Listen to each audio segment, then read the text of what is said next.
Sejam muito bem-vindos a Stranger Forest. Você que acabou de chegar aqui, clique em História para entender sobre o jogo. Logo depois, vai em Raças e Classes para conhecer sobre nossa variedade. Em seguida, vai em Criação de Personagem para fazer o seu. Se está com dúvidas de como joga, clique em Mecânicas do jogo. Agora vai em Regras e aprenda tudo o que é necessário para manter nosso server com honra e respeito. A taverna é nosso bate-papo. Clique e se divirta conversando com outros players. Em níveis, nossos bots vai classificar o seu dojutsu, ou seja, a habilidade ou os poderes de seu olho, dependendo do nível em que você estiver. Seu dojutsu é mais forte. Em Mundão, você encontrará sua localização e a dos demais players. O comércio é dedicado às trocas entre players e fazer compras para seu personagem, além de poder também fazer trocas de personagens uns com os outros, se houver autorização do mestre. Agora sobre narração, ocorre na categoria Game On. Como vocês podem ver, nós temos nossas categorias. Sobre o jogo, Game Off, Game On. A categoria sobre o jogo tem esses tipos de informações. O inicial para você poder ter o seu personagem. Bom, dando início, nós temos a criação de personagem. Aqui o player vai poder entender como funciona a ficha do personagem, onde ele vai ter a maior responsabilidade de guardar para poder usar dentro do jogo. E claro, tudo que permanece nela é utilizado dentro do jogo. Ela é a principal fonte do player conseguir fazer as ações dentro do jogo para dentro do próprio estilo, da forma dele.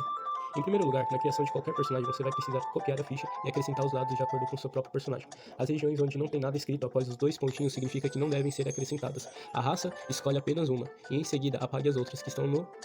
A classe será determinada durante a campanha. AP significa ponto de habilidade. Conforme sua classe, você vai ter que ganhar 10 ou 20 pontos durante as batalhas para obter habilidade, magias ou magias novas. Lembrando que dependendo da batalha você ganha só 4 pontos ou 2 pontos. Pontos de AP são bem difíceis de adquirir, depende do seu desenvolvimento. As conquistas são obtidas durante a campanha. Os atributos, vocês têm 11. 11 pontos para distribuir entre os 10. Ressaltando que a Constituição é vida, ou seja, a cada 5 pontos que você coloca em Constituição ou magia, aumenta 25 de HP ou 25 de MP. Reset, nada mais é que o nível 100. Que após você alcançar o nível 100, você reseta seu personagem, de volta para o nível 1. No entanto, com 0 a mais no final, acrescentando de 1 centesimal para milhar. O player começa com 1000 HP e 1000 MP. Com os atributos resetados também para distribuir 12 pontos nos atributos. As magias e habilidades permanecem no player. Agora, indo à ficha, nós temos as raças, em seguida o nome, a classe que vai ser classificado depois na campanha. Ponto de AP começa com 0, a idade começa com 17 anos. E o nível 1, HP 100, MP 100. Os elementos ainda não são descobertos. Habilidades, magias ou conquistas deixam em vão, pois adquire conforme a campanha. Aparência, você aqui vai colocar exatamente como você imagina o seu personagem. Personalidade, aqui exatamente como vai ser a sua personagem do seu personagem vista por outros players e NPCs. Temos o dinheiro, né? Você começa com 0, com nada. E você tem uma bolsa que podem ser colocados 5 itens, com 3 itens já acrescentados: uma lanterna, carteira de identidade com informações pessoais e a daga mágica.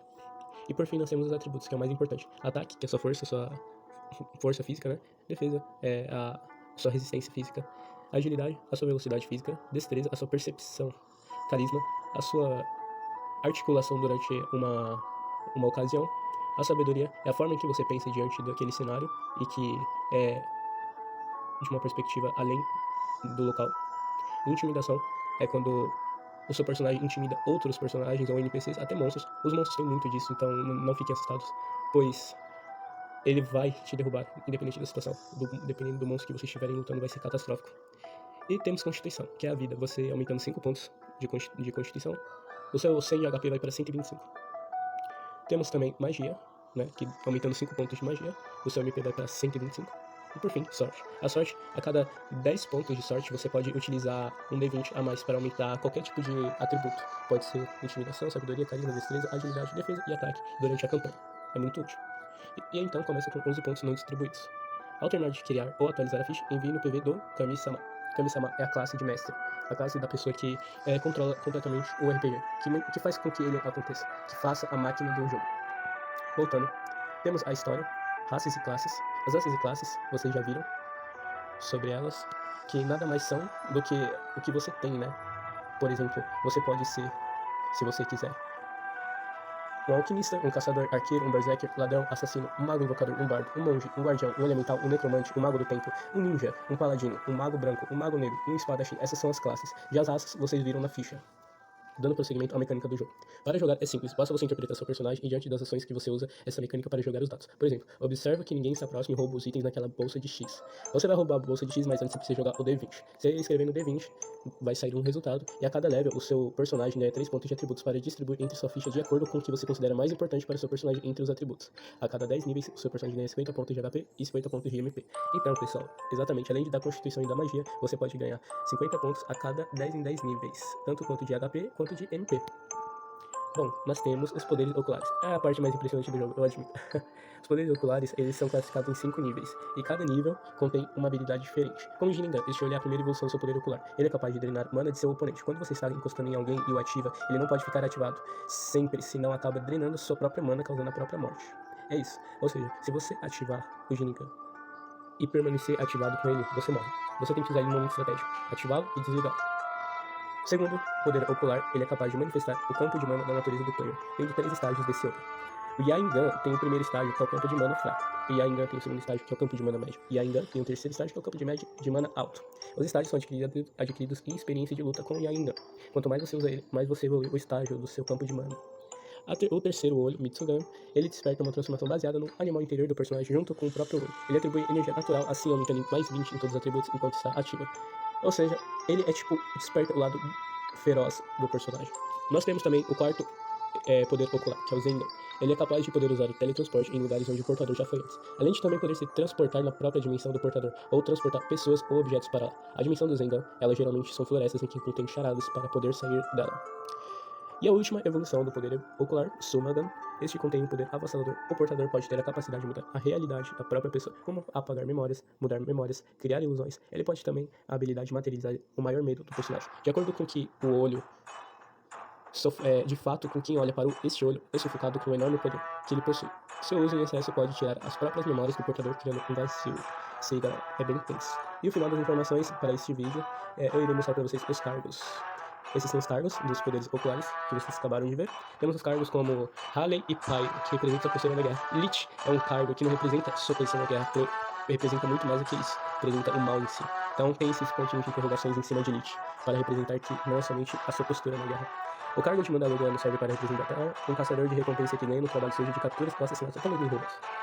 O cargo da fadinha prendendo em Pimpim serve para que eles recebem a punição. Resultado é bloquear a experiência do poder ocular. E o cargo de Kami-sama é a base da narrativa, desenvolvimento de jogo, designer criativo e montagem do enredo e suas conexões. Aqui termina sobre o jogo. Temos os Game Off, que tem os níveis, que o nosso bot registra os níveis tanto dos players quanto também do mestre. E os players vão adquirindo experiência conforme mais vai utilizando este canal, que é o Game On. Quanto mais eles interagem com seus personagens, mais experiência eles ganham. Voltando pro Game Off, temos o Mundão. O Mundão aqui tem todos os cenários do jogo já então disponíveis. Reino Halley, Floresta Halley, Montanha do Rei Esquecido, Ilha Flutuante, Vila dos Goblins, Floresta Pyro, Reino Pyro, Império Primordial, Kami-sama House, que é onde vocês estão assistindo essa belezura. Vocês estão sentadinhos lá dentro da casa, comendo pipoca, tomando um chá. Que combinação, amigos, que combinação. E tem a Sociedade dos Animais. Ela tá por último porque ela foi destruída. Ela tava aqui do ladinho da Vila dos Goblins, mas ela foi destruída e emergida pra dentro do mar. Bom, continuando no Game Off, temos o comércio. O comércio aqui tem tudo disponível da loja, que vocês viram no segundo vídeo, que foi a introdução do jogo. Aqui na loja vocês têm as runas e poções, né? Os itens e os acessórios, e tem a parte mais interessante, que eu acho bem interessante, a tenda do ferreiro. Aqui cada nível de cada arma é escudo ou armadura. Ou seja, esses daqui são os materiais, você pode fazer um escudo, uma armadura, ou qualquer tipo de arma com esses materiais. Fora a madeira, a pedra e o bronze e o prata, esses são do rank C. Do rank D nós temos ouro, ferro, aço. Do rank A nós temos diamante e obsidiana. Do rank S temos orichalcum. Do rank SS o item mais rápido, a armadura, a arma, ou talvez até um escudo, do nível mais raro do rank maior, é o rank SS, orichalcum mais. Tudo aqui está disponível para compra, exceto o ferreiro, que é necessário material para fabricar. Sim, aqui você não paga, aqui você só precisa ter o material para poder fabricar. E aqui você tem que pagar, infelizmente. Capitalismo. Todo mundo odeia capitalismo. Por isso que eu acho mais interessante o ferreiro. Ele só faz a mão se você tiver. Ele tem o prazer de fazer o material, fazer a armadura ou o escudo. A arma pra você. Tem o prazer de fazer isso. Ele não quer dinheiro, ele quer só fazer, porque ele ama o trabalho dele. Temos a taverna. Enfim, chegando. Nós temos 2 novos players, que são essas 2 pessoas aqui. O Pingo. E temos o novo player, que é o P. Aqui é o bate-papo, onde vocês vão ver a maior interação sobre os players. tempo, aqui registra o tempo do jogo, dos players jogando o jogo e o tempo passando. O Game On, aqui vai toda a narrativa do jogo. E galera, isso daqui que eu apresentei pra vocês é Stranger Forest. Sejam bem-vindos ao meu jogo. E por favor, se inscrevam no canal e deem like nos vídeos, principalmente os players, vocês deem like no vídeo, porque isso daqui está trazendo toda a criatividade minha e de vocês dentro do jogo. Receba um pouquinho de spoiler e até a próxima!